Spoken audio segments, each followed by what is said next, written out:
Good afternoon, ladies and gentlemen. We're here to review vacancies and retention. OK. How many vacancies have we got at the moment? 699. 699, OK. Throughout this year, we've run at anywhere between 12 and 14% vacancy rates. OK. Draw our attention to the key points in the report. OK, so one of the... we've obviously plugged in at the moment the 20-odd Band 4s that we have joining us in April. But it would be nice to see some of the hard to recruit people for the stroke unit, for our assessment unit. Exactly. And particularly... We're on standby for a major incident. Westminster Bridge. We're on standby for a major incident at Westminster Bridge. Houses of Parliament. Have you got any more details? 15 casualties estimated. Westminster Bridge. A police officer has been stabbed in the Houses of Parliament in central London. Are you on the news channel? Who's ringing? BBC News. OK, we'd better adjourn. Go to your major incident positions and we'll wait further information.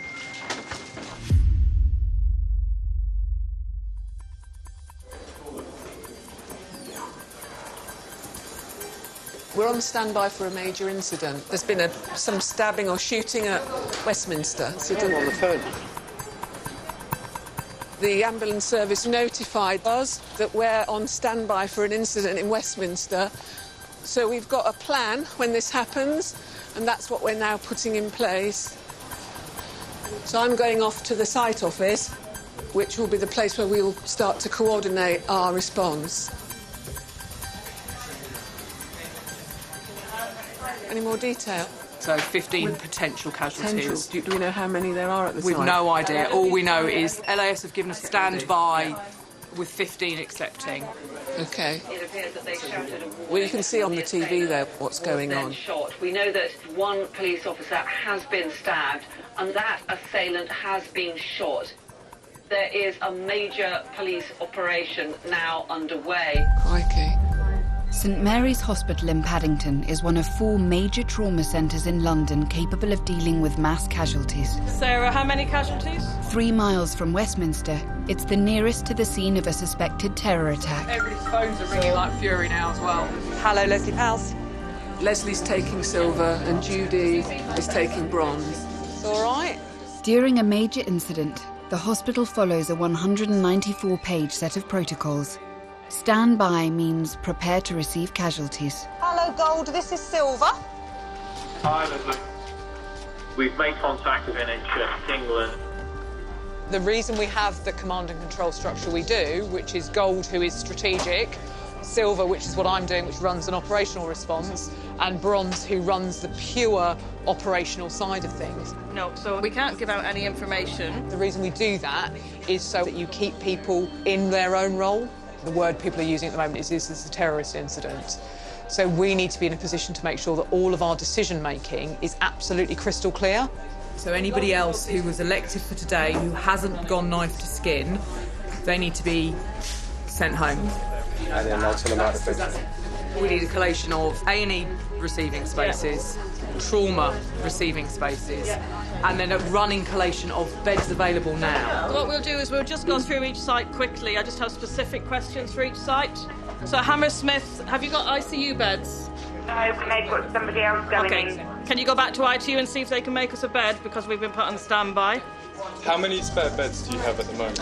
ITU, they are full, is the simple answer. Major trauma have 2 spaces, so we're asking them to explore the capability of, if they need to, can they go into major trauma, or by preference, are they going to go down to recovery?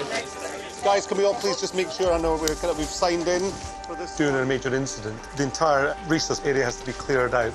OK. Don't worry. I have a trolley plan. Because we're going to be getting lots of sick people. Can I just make sure that everybody actually has a role?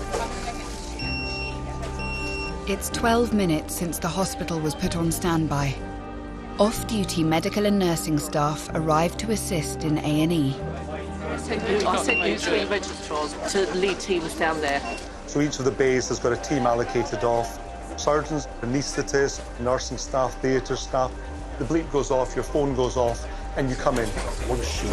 And then the rest of them, it sounds like they've been run over. So we're just making sure they're all organised. They look like they're getting some stretchers into ambulances. If this is a terrorist incident, the one thing we'll probably need to start being aware of, it's people getting in this evening. Yeah.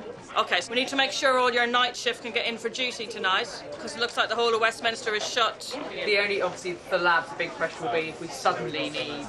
A lot of blood. A lot of blood. We would need surgical nurses from upstairs to come down and actually look after these patients as well. They can stay here and we'll bring the patient, yeah?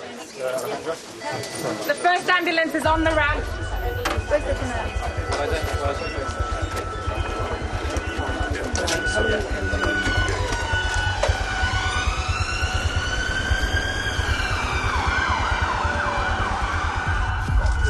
Everybody just be quiet in resus for the moment.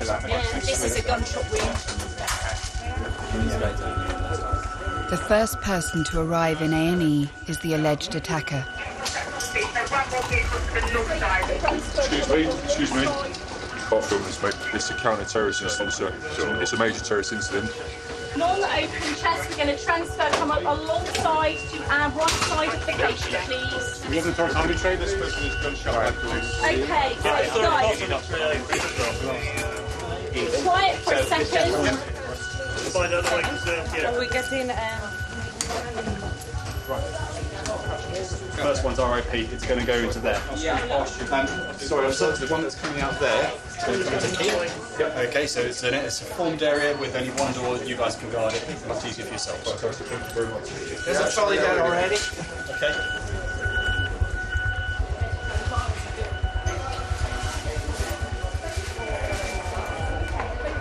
The first casualty that's arrived has died.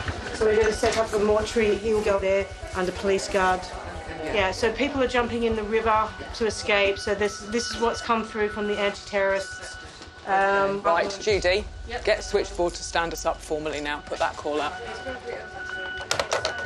We're declaring a major incident at the St Mary's site only.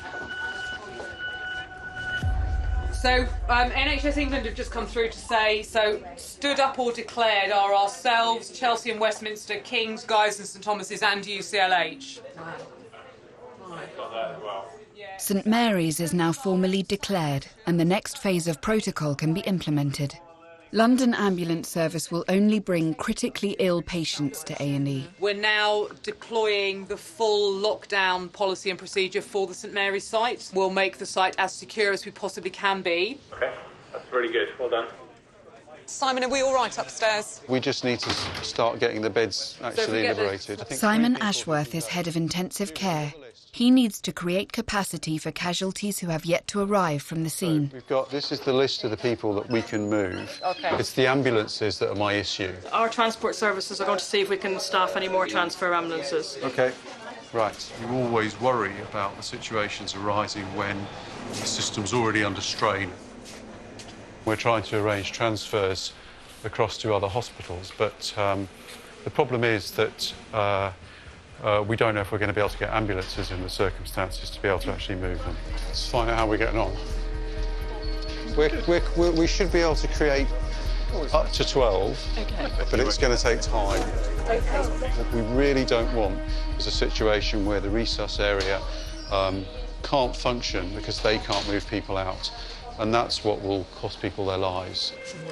Right. Oh, my goodness. They're showing what's happened. A man thought to be armed with a knife was shot by armed police.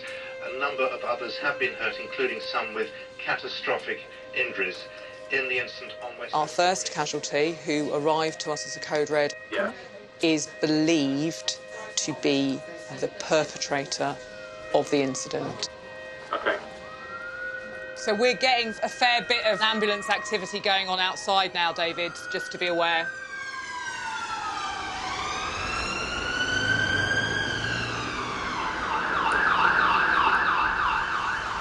Paramedics have been treating victims at the scene. Mowed down on Westminster Bridge. Our colleague Nick Robinson saying a party of French school children were among those involved in that incident. Do we have an ETA? 10 minutes.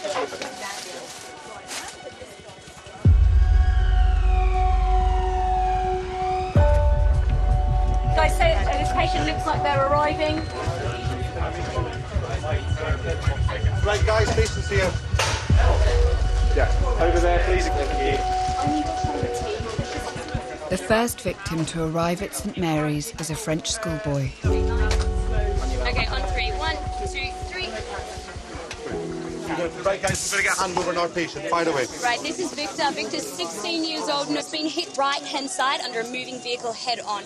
Today was the last day of a school trip to London. Right, we're going to finish the primary survey. We're going to get a collar on, we're going to log roll him, get him off the scoop, get him covered up warm, fast scan, set of bloods, and then we're going to go to scanner, OK? Chest wall tender on the right-hand side. Victor, can you move your left leg for me? Lift your left leg straight up, thank you. And your right leg. Okay. Comment tu t'appelles? Victor, tu as quel âge?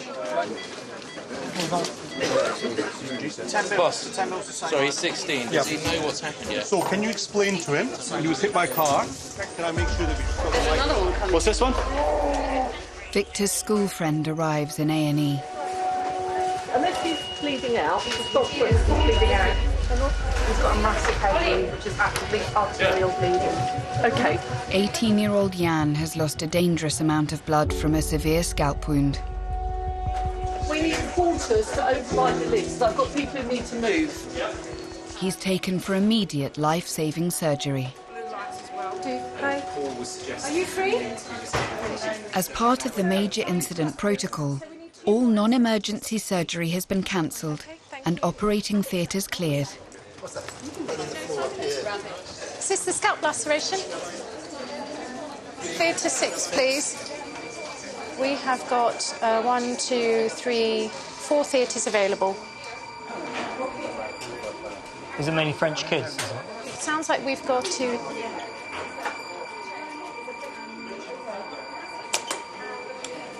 OK, guys, recess, please listen in. Recess 1 is unstable and may need to go to CT immediately. Recess 2 is going upstairs to the major trauma ward. Recess 3 is coming back from CT. And Recess 4 is just on their way to CT. If you're in the trauma team, stick with your team. If you're not in a red tabard, I need more space in recess, please. 16-year-old Victor is being taken for a CT scan. Yes, we're coming back in here. Right, we're all connected. Let's go. When people come in with major trauma and they've got multiple injuries, there may be stuff that we can't see. So the CT scan should be done as quickly as possible because given the amount of force, anything could be at risk here. Guys, can we slide him up, guys? Are you all right translating for him as well? Oui. The story is he's amnesic to events. He's complaining of right-sided shoulder, query chest pain. So we're querying head, querying something in the torso as well.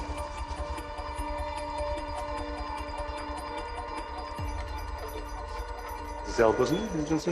Yeah, the elbows. Yeah, there's the case. Yeah. Yes. Great. Can we get hands in to get him off the trolley while we have a quick look at this?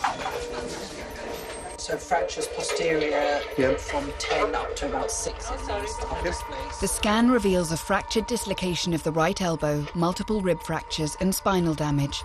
But most concerning is a collapsed lung. Guys, hang on 2 seconds.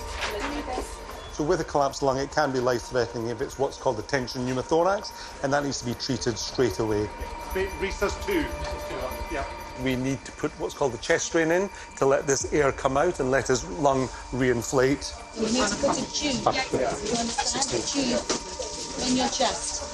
No tube. No fill segment. No fill segments, just the 2 point. So he'll go into the invasive rib fracture pathway. What I need to find out is whether we've got any beds available on the first floor to cohort. So as soon as that drains in, he could potentially come out of here. Joe, how are we doing sedation-wise? What are we giving him? 40 of ketamine. 40 of ketamine, great. It's 45 minutes since Victor arrived in A&E. His condition is now stable and does not require immediate surgery. Okay? Yeah, I got it. There we go. Good man. Okay? C'est fini. C'est fini. Let's go upstairs. We'll get him upstairs. Victor, comment ils s'appellent tes parents? Nathalie.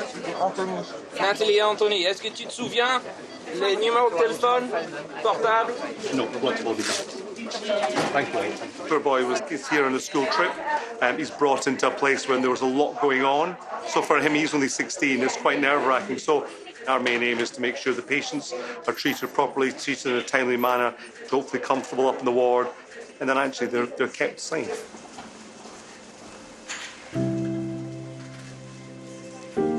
They want to call his dad, we can get him to speak to his dad. Papa, vous allez venir? Yes. Tu viens d'où?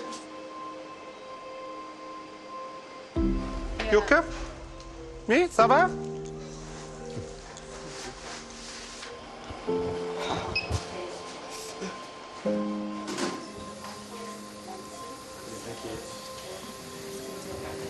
This patient, he was bleeding so much in A&E, he's had some blood which has gone through. Victor's school friend, 18-year-old Jan, is undergoing surgery on his badly lacerated scalp. So there are several layers to the scalp and he's gone through all of them right down to the skull, but luckily it hasn't got a skull fracture.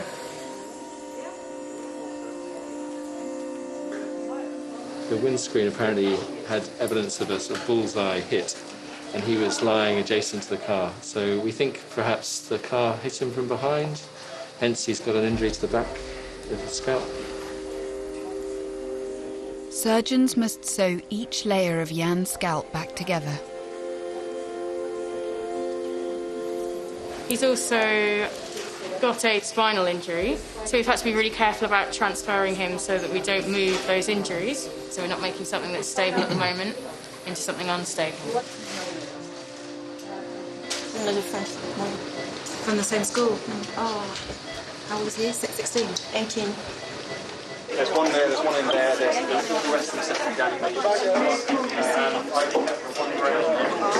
Nicholas are ECS of 3. From the scene? Yeah. OK, well, we can put them in one of the bays down here.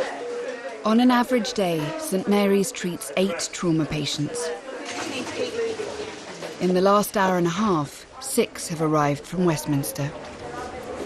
They've just taken a lady round. Her husband was involved in the incident. Oh, OK. And she wants to know what happened. So tell her that if we'll find out as soon as we can, but because it's early in the incident, it's very difficult to give her any information. So casualty update then. So we have the 1 RIP, we've 7 major trauma patients. We've also had 3 blue calls unrelated to the incident. So we are busy. I don't have much in the way of current capacity. It's all predicated on these moves happening. You know, we need the ICU capacity. It's still unclear how many patients will require intensive care beds. He's got pretty terrible injuries. I'm not very convinced he can go. To create capacity, Simon has to identify patients who can be transferred from St Mary's to another intensive care unit in the Trust. One is nearing the end of an operation. I'm just going to talk to the vascular surgeons about what we do with their patient whose surgery started at 8 o'clock this morning. No, Mayo scissors.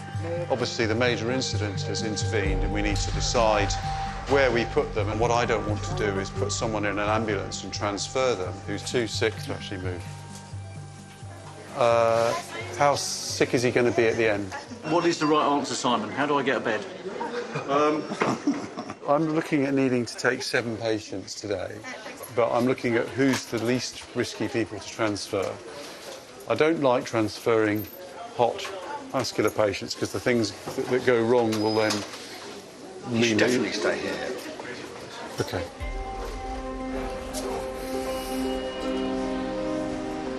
Hi there.